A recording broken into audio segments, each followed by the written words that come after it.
Hello students. So finally ये दिन आ गया, आप लोगों का बोर्ड एग्जाम का दिन। तो क्लास 10 स्टूडेंट जितने भी ये वीडियो को देख रहे हैं, all the best for your math exam. कल आप लोगों का पहला पेपर मैथ्स है। Don't panic. तो खाली पैनिकनेस को दूर करने के लिए मैंने ये वीडियो बनाया है कि सब टीचर तो आपको ऑब्वियसली ऑल द बेस्ट बोल रहे, सारे टिप्स दे दिए होंगे। मैं खाली इतना ही बोलूँगा कि पहले तो पैनिक मत हो। पेरेंट्स, टीचर्स, सबका एक्सपेक्टेशन ऑब्वियसली रहता है मैथ्स के लिए, ऑब्वियस सी बात है वो चीज़, लेकिन वो चीज़ को आप हैंडल करो और प्रेशराइज खुद को ना होने दो और पैनिक मत हो, क्योंकि लास्ट मोमेंट में जितना पैनिक होगे उतना आपका वो रिजल्ट के ऊपर इफेक्ट कर सकता है। जितना हमने साल भर में किया है, जितना आपने 7-8 दिन में लास्ट का रिवीजन में किया होगा, कहीं यूट्यूब से देख के, कहीं पे पढ़ के, कहीं पे टीचर के साथ ज्वाइन करके, जितना भी आपने गेन किया है वो सारा चीज़ को सम अप करो और अभी बैठ के खाली रिवाइज करो, फार्मूला लर्न करो और उसको लेके कल रिप्रेजेंट करो कॉपी में। कुछ टिप्स मैं देना चाहता हूँ, जैसे कि जो पॉइंटर्स कॉमन है वो तो आपको पता होगा, जो पॉइंटर्स कॉमन नहीं है वो थोड़ा सा मैं बताना चाहता हूँ। जैसे कि पेपर रिप्रेजेंटेशन बहुत सही से होना चाहिए। जो बोलते हैं ना पेपर रिप्रेजेंटेशन में 5-6 मार्क आप लोगों का ऐड हो जाता है, एक्चुअली वो एक्स्ट्रा नहीं दिया जाता, बट काटने से वो बचा सकता है। जितना आपका पेपर नीट एंड क्लीन दिखेगा उतना टीचर इंप्रेस होकर उसमें मार्क दे सकते हैं। अगर कटिंग वगैरह ज़्यादा रहेगा तो वहाँ पर इंप्रेशन मार्किंग घट जाता है। दूसरा चीज़, रफ जब आप कर रहे हो, रफ वर्क आप पीछे कर सकते हो, आप साइड में भी कर सकते हो जहाँ पे आप लिख रहे हो, बट वहाँ पे एक नंबर लाइन, एक लाइन खींच दोगे तो that will be more visible to the teacher. और अगर आप रफ पीछे कर रहे हो तो that is for you. CBSE आपको एक्स्ट्रा एडिशनल पेपर देगा, तो उसमें कोई भी मतलब प्रॉब्लम नहीं होना चाहिए कि आप पूरा छोटा छोटा करके लिखोगे और एडिशनल बचाओगे। एडिशनल आप लो, जितना ले सकते हो लो, लेकिन नीट एंड क्लीन कॉपी रहेगा तो वो आपका मार्क्स एनहांस कर सकता है। थर्ड एंड मोस्ट इंपॉर्टेंट चीज़ जो मैं सब बोलते हैं, मैं भी बोलूँगा कि आप जब एग्ज़ाम देने जा रहे हो तो ऑब्वियसली वहाँ पे आप पैनिक मत होना, क्योंकि पहला टाइम आप बोर्ड्स का एग्ज़ाम दे रहे हो, पहला टाइम आप बोर्ड्स का एग्जाम दे रहे हो, आपका लाइफ का पहला बोर्ड्स एग्जाम है, तो उसमें पैनिक होने ऑब्वियस सी बात है। 12th वालों ने ऑलरेडी दे दिया, लेकिन 10th वालों का पहला और पहला पेपर मैथ्स है, सोने पे सुहागा। तो वो चीज़ को ध्यान में रखो कि पैनिक मत हो, प्रेशराइज मत हो। हमने एक साल में बहुत कुछ किया है, तो वो सारा चीज़ को आपको खाली डिस्प्ले करना है। लास्ट 3 घंटा में, वो 3 घंटा में जो आपने आपको काम एंड कंपोज रख रहा है उसका मार्क ऑब्वियसली जाएगा। मार्क थोड़ा बहुत इधर उधर रहेगा तो भी चलेगा, आगे का पेपर में हम सुधार लेंगे, बट वो उसको कि 70 लाना है, 60 लाना है, पेरेंट्स बोले मतलब उतना करना ही है, अगर काम हो गया तो बहुत खराब होगा, वो सारा चीज़ दिमाग में से हटा दो। बस काम रहो, ज़्यादा बात मत करो, रिपीट करो जो क्वेश्चंस आपने पढ़ा है। जो मैंने, अगर आपने मेरा वीडियो फॉलो किया होगा तो मैंने ऑलरेडी सारा चीज़ मेंशन कर दिया है। जो बच्चे ने नहीं देखा है डिस्क्रिप्शन में चेक कर लेना। और जो चीट शीट दिया था, वो चीट शीट को आप लोग सुबह उठ के खाली रिवाइज करना ना, फॉर्मूला वगैरह कुछ नया क्वेश्चंस करने का जरूरत नहीं है। आप लोगों को पता है सारे क्वेश्चंस आ रहे हैं। जो क्वेश्चंस मैंने बोला है वो सारे क्वेश्चंस मोस्टली आएगा। चैप्टर 1 से देखोगे तो √2 √3 वाला क्वेश्चंस कॉमन क्वेश्चन है। इस बार √2 - √3 √2 - √5 वाला क्वेश्चन आ सकता है। चैप्टर नंबर 2 से अगर देखोगे तो zeros of the polynomial, verify the relationship between zeros of polynomial and coefficient of the polynomial, alpha plus beta, alpha into beta वाला क्वेश्चन हो गया। a + b का होल स्क्वायर, a - b का whole square, a + b का whole cube, a - b का whole cube, a² + b square, a² - b square, a cube + b cube, a cube - b cube, ये सारे चीज़ formula identities होता है, वो सारी चीज़ को ध्यान में रखो और उसको करो। चैप्टर 2 से आराम से क्वेश्चन हो जाएगा। ग्राफ वाला क्वेश्चन मोस्ट इंपॉर्टेंट है, आएगा ही आएगा, आप लोग देखना। एक ग्राफ अगर एक्सिस से जितना पॉइंट में टच करता है वो सारे पॉइंट्स को लेके आपको देखना है कि कितना आपको सोल्यूशंस मिलेगा।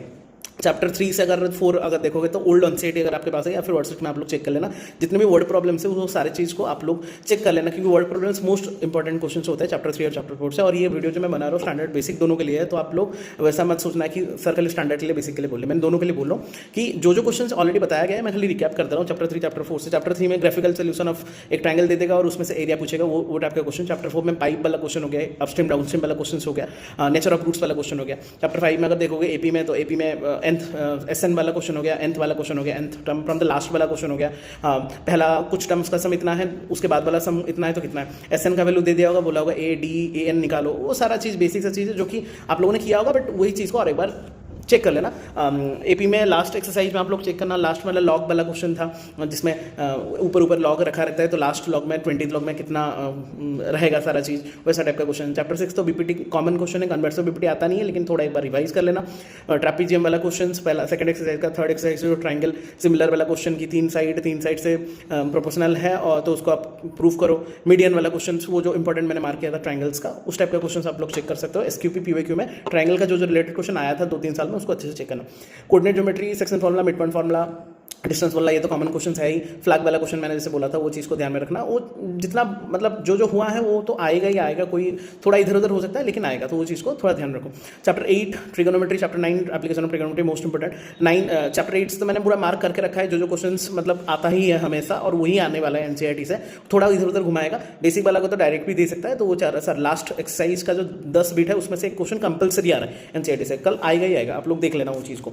चैप्टर 9 से जितना एनसीईआरटी में क्वेश्चन है एप्लीकेशन ट्रिगोनोमेट्री से वो सारे क्वेश्चंस को लगा लेना। वहाँ से टीवी टावर वाला क्वेश्चन हो गया, टावर लेक वाला क्वेश्चन जो मैंने बोला था, लेक 10 मीटर ऊपर 20 मीटर ऊपर एकदम खड़ा होकर क्लाउड को देख रहा है और उसका रिफ्लेक्शन को देख रहा है, रिफ्लेक्शन वाला क्वेश्चन हो गया। एक एरोप्लेन जा रहा है, इतना टाइम में यहाँ पे था, 6 सेकंड के बाद वहाँ पहुँच गया तो उसका स्पीड कितना है, टाइम कितना है, वो सारे टाइप के क्वेश्चन। एक गाड़ी जा रहा था 6 सेकंड के बाद यहाँ पहुँच गया, 30 degree 60 degree angle of elevation है, तो कितना टाइम में वो फुट ऑफ द टावर को पहुँचेगा, वो सारे टाइप के क्वेश्चन।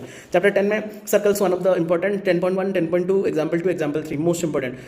रोम्बस प्रूफ करो, पैरेललोग्राम को रोम्बस प्रूफ करो, circumscribe the circle. 9 number 11 number 12 number तो कंपलसरी क्वेश्चन आता ही है हमेशा, इस बार भी आने का चांसेस है। 90 degree O B equal to 90 degree, या फिर जो सर्कमस्क्राइब सर्कल है रेडियस 4 सेंटीमीटर दिया रहता है, उसका जो ए बी और ए सी निकालना है, वो सारा क्वेश्चन उस रिलेटेड कुछ क्वेश्चन आप देख सकते हो। Chapter 11 related circle 120 degree central angle, 90 degree central angle, 45 degree central angle, वो सारे टाइप के क्वेश्चन देख लेना। एरिया ऑफ द सेगमेंट देख लेना, ग्रेजिंग वाला क्वेश्चन देख लेना, एनसीईआरटी से जो इंपॉर्टेंट मार्क करवाया गया वो सारे क्वेश्चन को देख लेना। सरफेस एरिया तो मोस्ट इंपॉर्टेंट है, सरफेस एरिया वाला क्वेश्चन ही आता है मोस्टली, टेंट वाला क्वेश्चन हो गया। और सरफेस एरिया वॉल्यूम कहाँ पे डिफाइन करते हैं वो चीज़ को ध्यान में देना कि कहाँ पे सरफेस एरिया लेना है, कहाँ पे वॉल्यूम लेना है, वो चीज़ को थोड़ा सा दिमाग में रखें। सरफेस एरिया जब लेना है तो आपको पेंट करना है, जितना सरफेस आपको विजिबल हो रहा है, जो सरफेस आपको विजिबल नहीं हो रहा है वो चीज़ को हटाना है। वॉल्यूम के केस में जो अगर हटा मतलब हेमिस्फेरिकल डिप्रेशन निकाला गया हो तो वॉल्यूम माइनस करना है, अगर ऐड किया होगा तो ऐड करना है, बट सरफेस एरिया में थोड़ा ध्यान देना है। जब हेमिस्फेरिकल डिप्रेशन निकाला जाता है, कॉनिकल कैविटी निकाला जाता है, तो उसका अंदर वाला जो सरफेस एरिया को पेंट करना पड़ेगा, तो that is to be added not subtracted. और यूनिट देना मत भूलना, फॉर्मूला ध्यान से याद रखो, फॉर्मूला जितना याद रखोगे, फॉर्मूला याद नहीं है तो एग्जाम जाने से पहले ही मतलब जब स्टार्ट कर रहे हो राइटिंग उसमें रफ में ट्रिगोनोमेट्री का टेबल फॉर्मूला सब जितना जितना याद नहीं आ रहा है, आइडेंटिटीज वगैरह सब कुछ लिख देना पहले से, तो बाद में आपको याद करने में ईजी रह जाएगा। चैप्टर नंबर 13, चैप्टर नंबर 14, 13 तो स्टैटिस्टिक्स है, मीन मीडियन मोड का, मीडियन का मोस्टली क्वेश्चन आता है, मीन और मोड का भी क्वेश्चन आता है। एम्पिरिकल फॉर्मूला मोस्ट इंपॉर्टेंट, उसको देख लेना। मिसिंग फ्रीक्वेंसी वाला क्वेश्चन मोस्ट इंपॉर्टेंट है, मीडियन का, मीन का भी, मोड का उतना नहीं पूछता, बट सारे क्वेश्चंस देख लेना। मीन तीनों प्रोसेस देख लेना, अगर बोला होगा प्रोसेस में कि ये प्रोसेस में करो तो ही करना है, वरना आप आपके वे में कर सकते हो। Probability, leap year, non leap year वाला question, dice problem, card problem, आपका कॉइन प्रॉब्लम, ये तो मोस्ट इंपॉर्टेंट है। At most, maximum, at mean, minimum, exactly same. Leap year, non leap year वाला 53 संडे होने का, लीप ईयर होगा तो 2/7, नॉन लीप ईयर होगा तो 1/7, जितना रिमाइंडर बचेगा दैट डिवाइडेड बाय 7। क्वेश्चन को अच्छे से पढ़ना। स्पिनिंग वाला क्वेश्चन हो गया, वैसे टाइप का क्वेश्चन आता है। एस कितना होता है, वो जो टेबल मैंने बनाया था, एस 4 एस रहता है, 4 किंग, 4 क्वीन, 4 जैक, मतलब फेस का 12 रहता है, नंबर का 36, 4 एसेस। तो ये सारा चीज़ मैंने ऑलरेडी बता दिया है आप लोगों को भी पता है। वो सारा चीज़ को खाली रिवाइज करो, बार बार रिवाइज करो, एनसीईआरटी को अच्छे से करो। और जो क्वेश्चंस लास्ट 2-3 साल का प्रीवियस ईयर क्वेश्चन, लास्ट 2-3 साल का सैंपल क्वेश्चन पेपर सीबीएसई की तरफ से जो मिला है, अगर आपका स्टैंडर्ड है स्टैंडर्ड का, बेसिक है तो बेसिक का, और बाकी एनसीईआरटी का एक्सपेक्टेड क्वेश्चन जो भी है वो सारी चीज़ को ध्यान में रखो। बस दैट्स ऑल। अच्छा जाएगा पेपर, डोंट वेरी, पैनिक मत हो, क्योंकि पैनिक जितना हो गया उतना रिटेंशन पावर घटेगा, जितना आपने रिटेन किया है वो धीरे धीरे घटता जाएगा। कल उठो, आराम से उठो, प्रेयर करो, मम्मी पापा को प्रणाम करो, भगवान को प्रणाम करो, दही शक्कर खाओ और निकल जाओ एग्जाम के लिए, और एग्जाम फोड़ के आ जाओ। ठीक है, that's all from my side. Just take rest, जल्दी सो जाओ, मोबाइल मत पकड़ो, जल्दी सो जाओ आज, कल उठो और एग्जाम देके आओ, कल आके बताना कैसा गया। Thank you so much, God bless you, bye bye, all the best.